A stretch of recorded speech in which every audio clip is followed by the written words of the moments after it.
Ang pakiusap ko lang sa inyo ay maging handa at maging maingat. Kasi yung sa vision ko ay napaka-disturbing talaga ng pangyayari. Wala akong intention na manakot. Yung sa akin, babala lang yon. Isang Indian astrologer ang tahasang nagbanggit ng isang pagsiklab ng pangatlong digmaang pandaigdig ngayong araw. At kapag nagkataon daw, malulumpo ang North Luzon dahil sa tindi ng pinsalang kanilang dadanasin. Sa katunayan, nagbigay na ng babala si PBBM sa ating mga sundalo na maghanda na sa tumitinding banta sa ating karagatan. Pero kung ikaw ay hindi pa nakasubscribe sa aking channel, baka naman.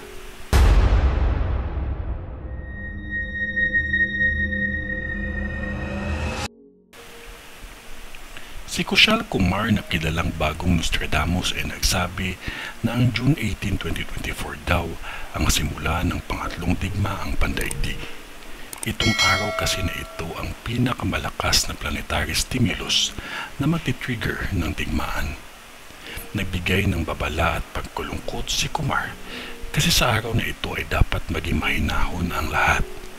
Ayon kay Kumar, kung hindi man ngayong araw ay mas mararamdaman ang malakas na epekto ng alignment ng mga planeta sa June 29.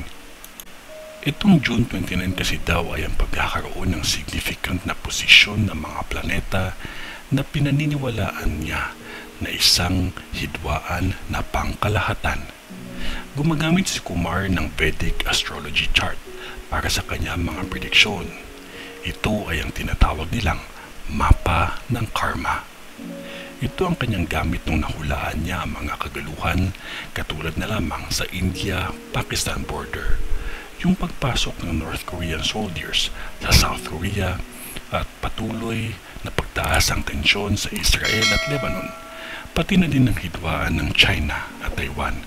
Dagdag pa ang kaguluhan na nangyayari sa Pilipinas sa South China Sea. Pero alam niyo ba na nagbigay na din ng babala mismo si Pangulong BBM tungkol sa isang tumitinding banta? Ito ang bilin niya sa mga militar, partikular sa mga nasa hilagang bahagi ng Luzon. Ito ay dahil sa pagdami ng mga barko ng China sa West Philippine Sea, lalong-lalo na sa Ayungin Shoal. Alam naman po natin ang laman ng balita tungkol sa patuloy na pag-atake ng China sa ating mga sundalo o mga mangingisda. Hindi naman daw tayo nananakop ng teritoryo ayon kay PBBM. Ang ating lamang ay poprotektahan lang natin kung ano talaga ang sa atin.